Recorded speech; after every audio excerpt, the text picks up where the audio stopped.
How many of you in this school this year, you've heard, you've seen, but somebody in this school, not you, but you have seen or heard a classmate talking about or entertaining the idea, and I need you to be honest.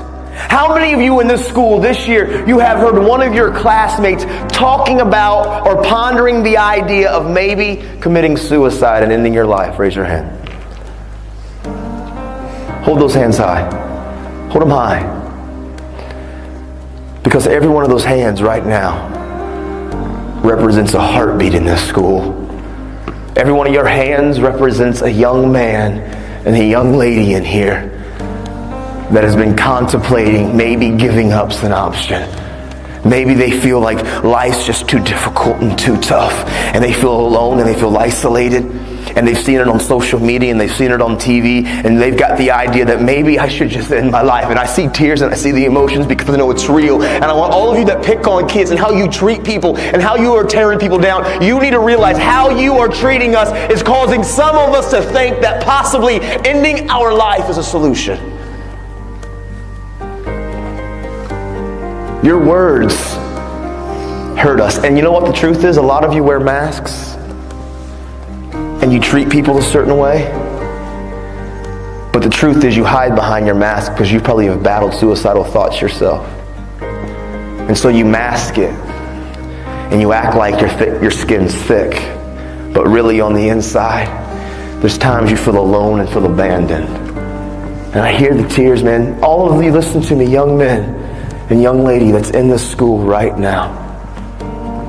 Any of you that have been contemplating and you've actually thought about maybe I should just end my life, I would be the very first one to look at you face to face and tell you very boldly but very matter-of-factly, don't you dare die.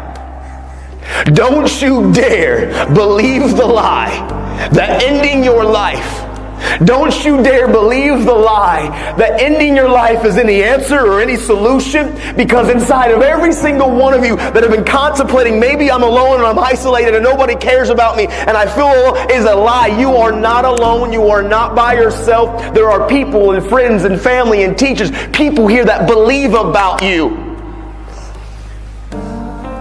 And if you end your life, and I know this is painful and it's raw and the emotion is here, but these are real issues that you and I and we are struggling with, and you need to understand, every one of you that have been contemplating and even embracing or entertaining the idea, you need to know inside of every one of you is something so special and so great. And if you rob yourself of what you were destined to be, if you and listen, you know why I talk about suicide? I talk about suicide not because I read books about it, because I wanted to talk about it. I didn't want to get educated about suicide, so I wanted to learn about it. I talk about it because I know when those kids, how they treated me and the words they used to say to me. I know what it was like when I was living with my sister and she went to work and I climbed up into the garage when she was gone and I climbed that ladder and I grabbed that rope. I know what it's like to be on the brink.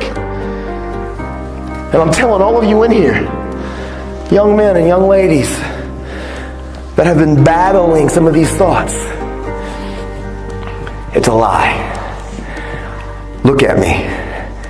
And I can spot out many of you that I know that these are the thoughts that you've battled with this year. They're lies. Don't you dare rob you of what you're born to be. Listen, you're not alone. There are many of us that battle these same thoughts, these same pains, these same struggles. But inside of every one of you, I promise you, if you believe the lie and actually try to take your own life out, you're robbing this community, this school, your family, and you're robbing yourself of what you were destined to be. Because inside of all of you who are battling the ideas of giving up on life, you're robbing. Some of you are born to be doctors and scientists and teachers and entertainers and musicians and radiologists and social workers, counselors. Some of you are born and destined to do amazing things that can impact and change this world. And if you believe the lie and you let the life and the world try to take you out, you are robbing us of what you were born and destined to be. Listen, my little girl, I have a little girl that's 18 months. In the future, she could get sick and have some disease. And maybe you're the one that's born and destined to create the cure. And if you end your life and you rob us of what you were born to be, I need you. And those next to you need you. You're not alone. Don't believe those whispers and don't entertain those thoughts.